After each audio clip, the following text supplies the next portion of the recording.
प्रेम से बोलिए आशुतोष भगवान की जय। आज सोमवती अमावस्या है, जिसका महात्म बड़ी अनोखा माना जाता है। सोमवती अमावस्या का पीपल वृक्ष का पूजा करने से भक्तों को मनोवांछित फल प्राप्त होते हैं। अभी सावन महीना का प्रथम पक्ष कृष्ण पक्ष आज पूरा हो जा रहा है और कल से सावन महीना का वृद्धि मास, अतिरिक्त मास, जिसे मलोमास भी कहते हैं, और मलोमास कहकर लोग इसे दूसरे भावना से भी देखते हैं कि यह महीना शिव जी का पूजा करने योग्य है अथवा नहीं। इस पर भी कई तरह का लोगों को संशय बना रहता है। लेकिन आज हम स्पष्ट कर दें कि मलोमास को पुरुषोत्तम मास कहा जाता है। पुरुषोत्तम मास पूजा के दृष्टिकोण से और अधिक महत्व रखता है, अधिक महत्व पूजा का बढ़ जाता है। पुरुषोत्तम मास में भगवान विष्णु का पूजा होता है, लेकिन आषाढ़ महीने के शुक्ल पक्ष की एकादशी, देवशयनी एकादशी को विष्णु भगवान शयन अवस्था में चले जाते हैं, विश्राम अवस्था में चले जाते हैं और सृष्टि संचालन का संपूर्ण प्रभार उन्होंने शिव भगवान के हाथों में सौंप जाते हैं। इसलिए इस पुरुषोत्तम मास में भी शिव भगवान की पूजा अधिक फलदायी संभव है।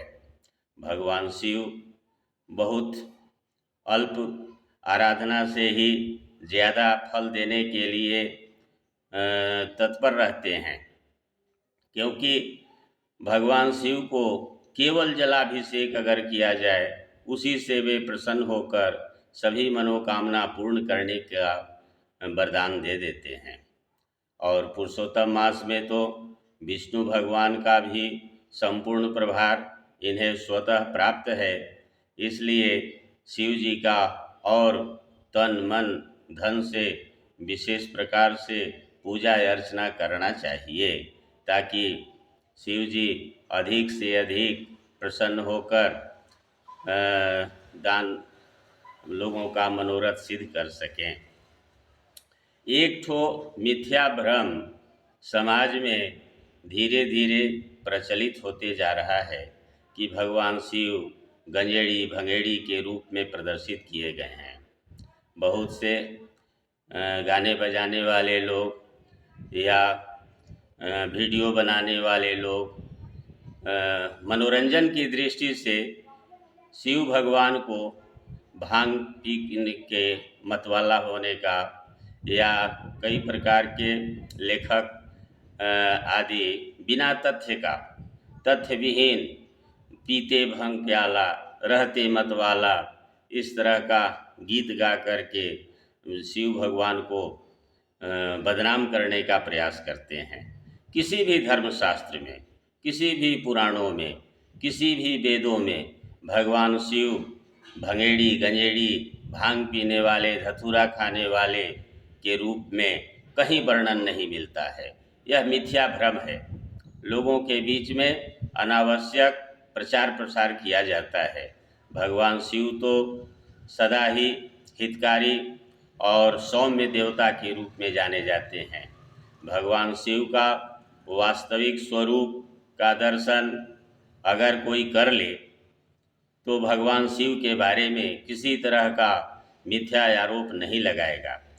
भगवान शिव का सबसे प्रिय ध्यान मंत्र है कर्पूर गौरम करुणावतारम संसार सारम भुजगेंद्रहारम सदा वसंतम हृदयारविंदे भवम भवानी सहितं नमामि। कर्पूर गौरम का अर्थ क्या है?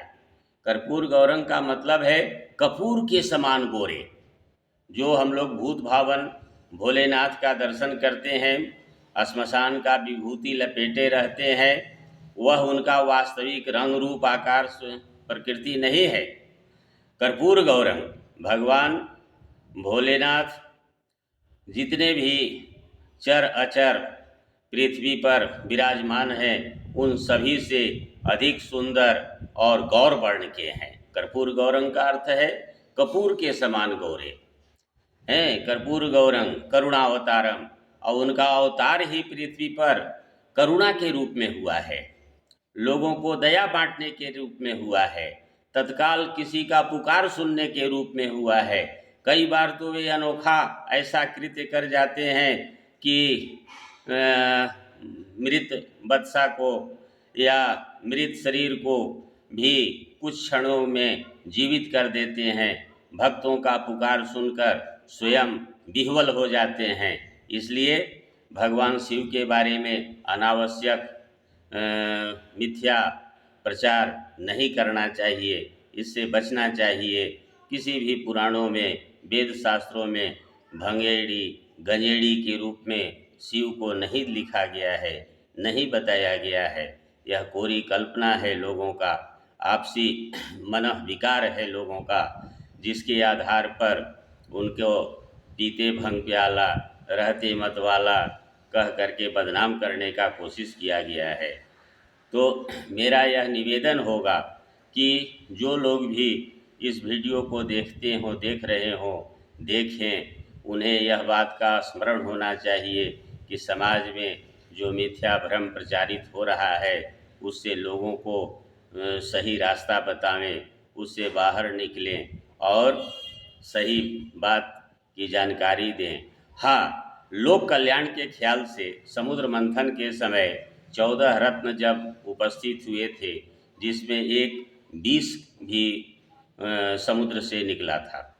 जब सूर्य असुर किसी ने विष पान से विष को प्रायश्चित करने के लिए तत्पर तैयार नहीं हुआ, उस समय भगवान आशुतोष नीलकंठ महादेव अपनी इच्छा से विष को गले में रख करके समन कर गया था और लोगों को विष के होने वाले प्रकोप से बचाव किया था।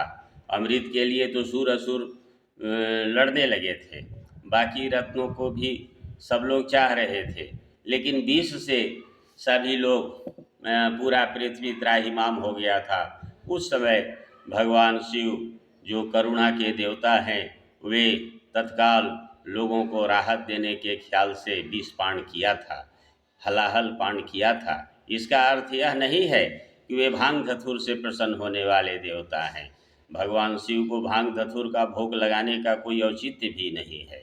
हाँ, आपको यथासाध्य फूल, बेलपत्र, दूर्वा, समीपत्र, जलाभिषेक, दुग्धाभिषेक या अन्यान्य पंचामृत अभिषेक, जो आपके पास साधन उपलब्ध हो, न कुछ हो तो एक लोटा जल ही चढ़ा दें, जिससे भगवान शिव आपके हर पुकार को सुनने के लिए तत्पर रहते हैं और आपका हर परिस्थिति में मदद करते हैं। ऐसे हमारे अवघड़दानी भगवान शिव सभी का मनोरथ सिद्ध करते हैं। प्रेम से बोलिए आशुतोष भगवान की जय।